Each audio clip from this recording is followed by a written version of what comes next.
What's up everyone, this is James Hernandez. How you all doing? And welcome back to a brand new video. And today I'm back with my movie review videos. And for today I'm going to be reviewing the movie that came out way back in 2005. And today I'm going to be reviewing King Kong. That's right. Today I'm going to be reviewing this King Kong movie directed by Peter Jackson. Now, this King Kong movie came out in 2005 and is directed by Peter Jackson. The movie stars Jack Black, Adrian Brody, and Naomi Watts. And this is also the second remake of the original 1933 film with the same name, which the last remake we got back in 1976 is what came out. So if you guys are familiar with the story of King Kong, if you watch the original, then you'll know what the story of this movie is. The group of the crew goes on the boat and they're on the journey to go to Skull Island, and then they encounter terrifying native people, and there's also these horrific creatures, as well as seeing the giant gorilla himself, King Kong. Now, when I first saw this movie, I was a little kid, and my dad took me to go see it because I saw the trailer and the TV spots for King Kong, and I was begging my father to take me to go see this, despite this movie was PG-13, and I was like, I don't know, I think I was like 10 or 9 years old when this film came out. So I watched it last night, and I thought this movie, still to this day, I think it really holds up. So let's talk about what I like about this movie. Let's talk about the effects. So the special effects in this movie actually does look really good, especially on Kong, who was made by CGI effects as well as motion captured by Andy Serkis. The effects in Skull Island actually looks very realistic, and it does look like a terrifying place that nobody in the world should go into, because not only because of Kong, but also because of these horrific creatures like dinosaurs, and there's like disgusting giant insects, which makes us feel so unsettled and so uncomfortable. And even like the native people that were seeing Kong as their god are also so terrifying. Like, if you thought that the native people from the original film looks terrifying, the native people in this movie are even more horrific, and they actually give them like one of the most like nightmare fuelish looks that you'll ever seen in a movie. So yeah, I thought the special effects in this film actually looks spectacular, and I thought it still holds up to this day.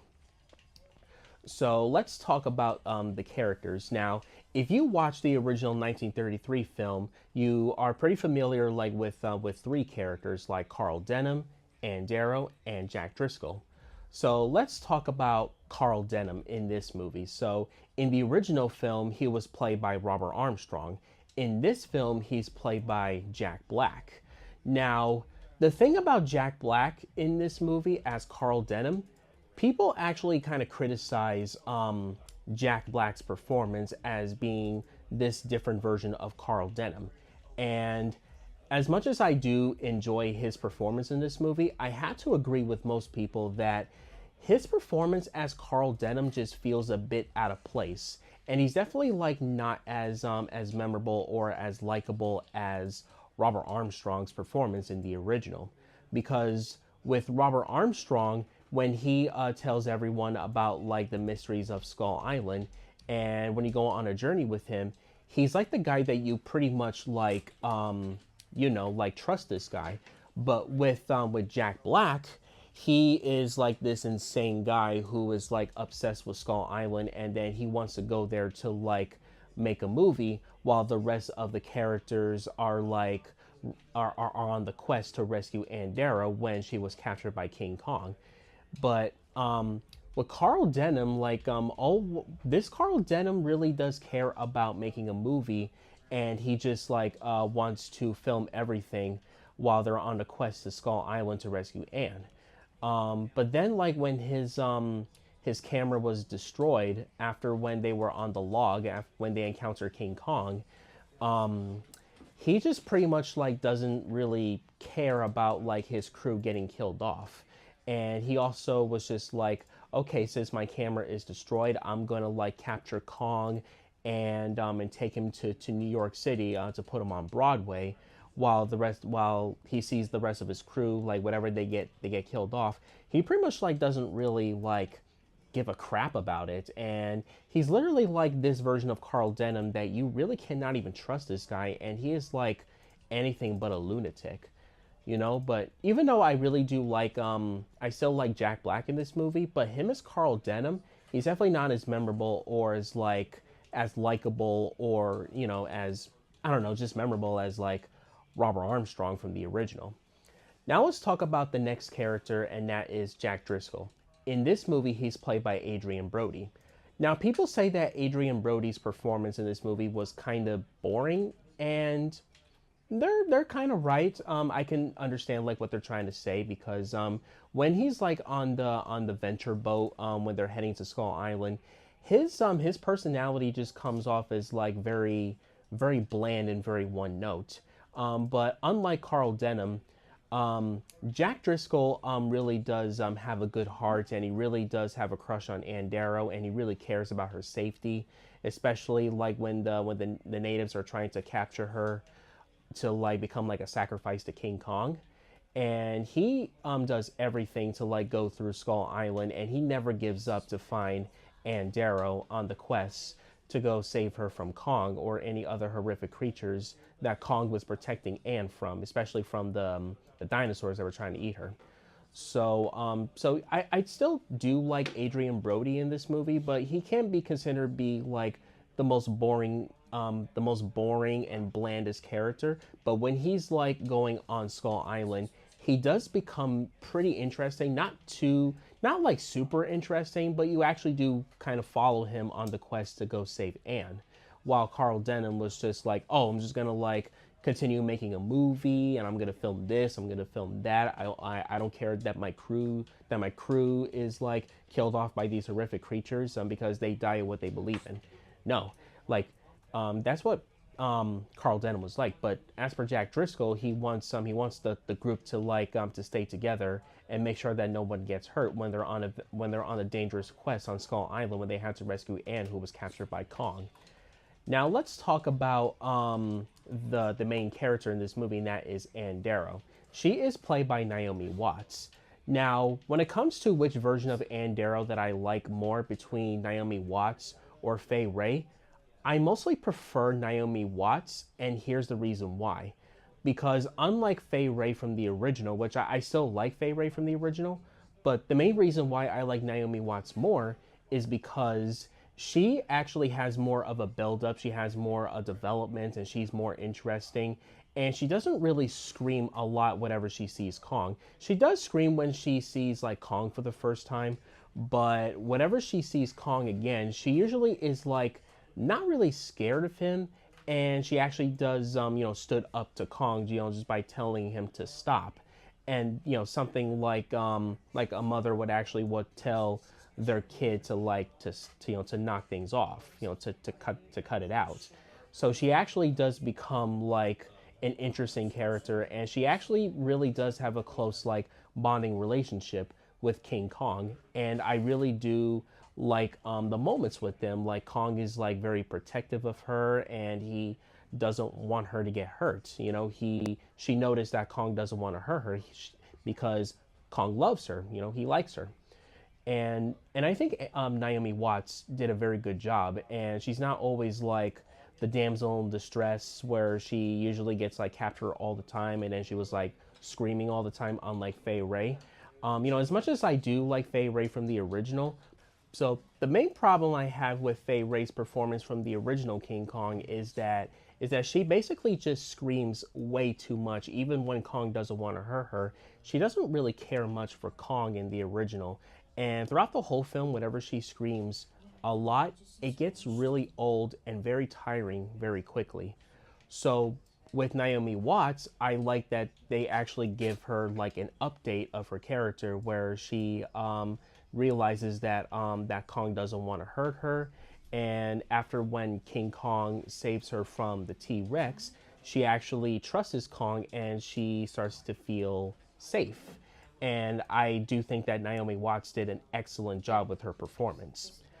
So now let's talk about King Kong himself.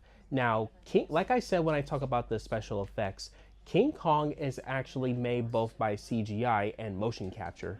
When it comes to the motion capture, King Kong was played by Andy Serkis. It's the same guy that did that he plays Gollum, and he also played Caesar from the rebooted Planet of the Apes films.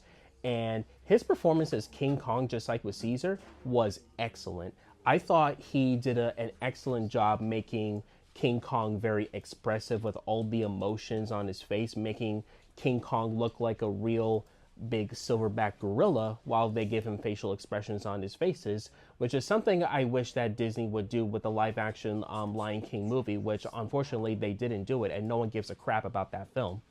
So when he actually portrays King Kong in this movie, I thought he was just as excellent as he did when he played Caesar from the rebooted Planet of the Apes films.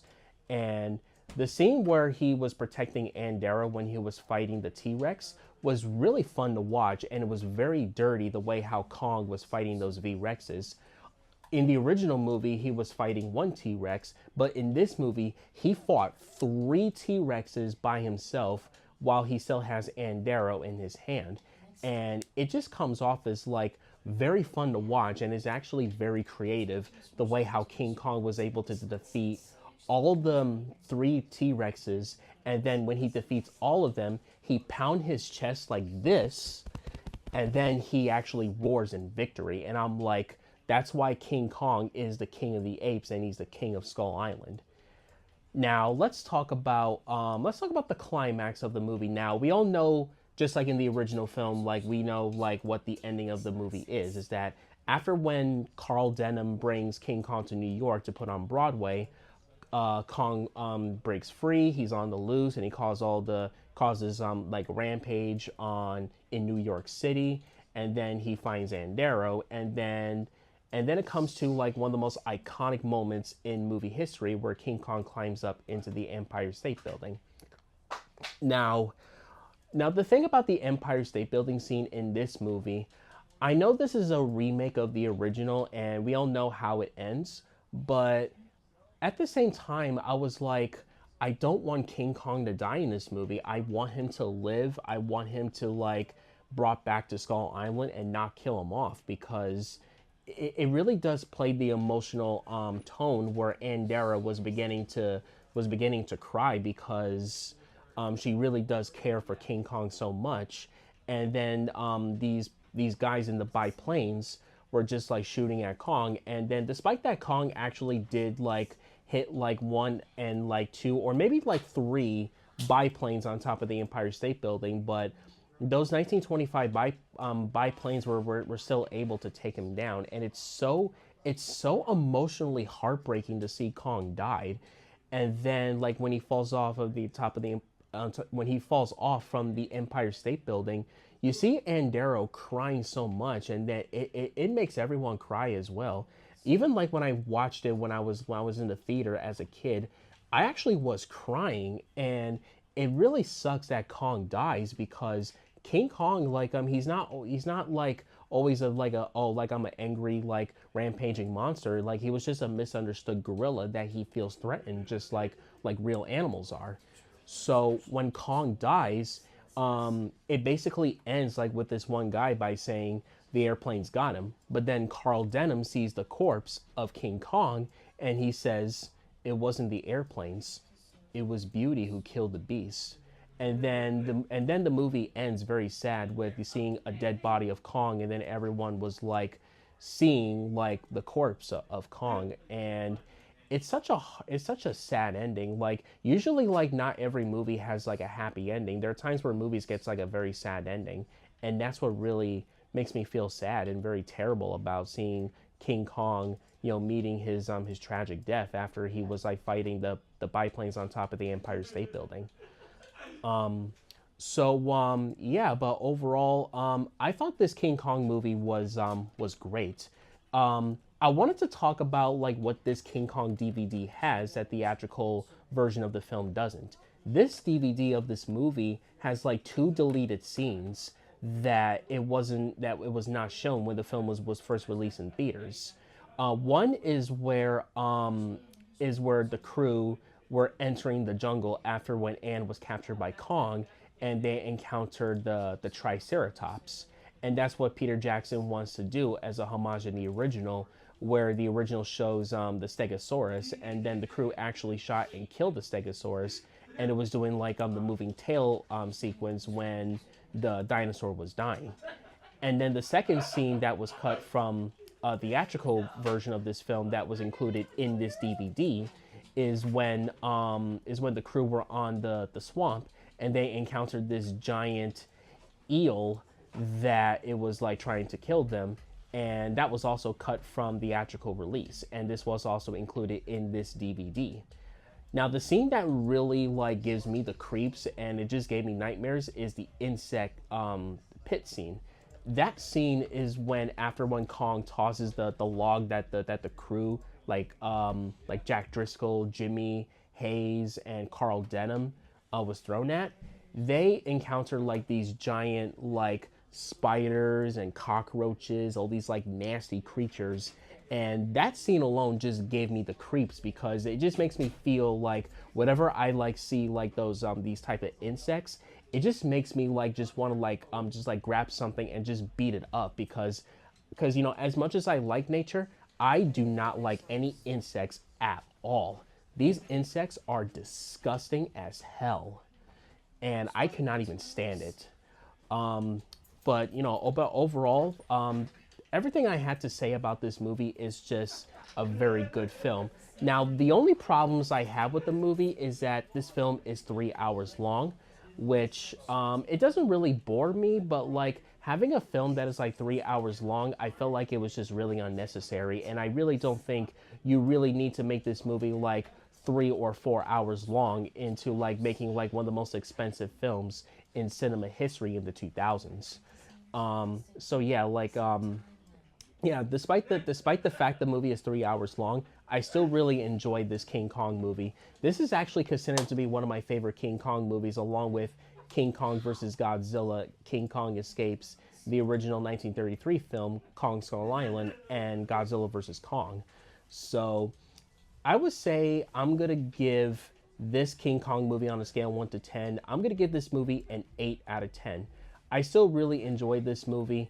There are some problems I have, but the stuff is good. I'm really glad that I saw this movie, and this movie will also hold a special place in my heart when I think of King Kong. So, yeah. So, folks, that's my review for Peter Jackson's King Kong. I would love to hear what you guys got to say about this. Have you seen this movie? If so, what'd you guys think of it? Did you guys like it? Did you guys hate it? Which version of King Kong do you like? Do you like this version, or do you like the 1933 film original? Let me know in the comments below. I would love to hear your thoughts. So, if in case if you guys are new here, please hit that subscribe button, hit that like button, and turn on the notifications when I make future videos. And stay tuned for the next video that I'm going to be reviewing the Naruto Teenage Mutant Ninja Turtles comic book crossover. And I'm also going to do some like more other videos in the future. So, hope you guys enjoy my review for King Kong. And this is James Hernandez signing off just by showing you guys my King Kong action figure. And he asked me to review this movie, so I did. So, thank you so much, Kong, for requesting me to review your movie. And we'll see you guys next time. Take care.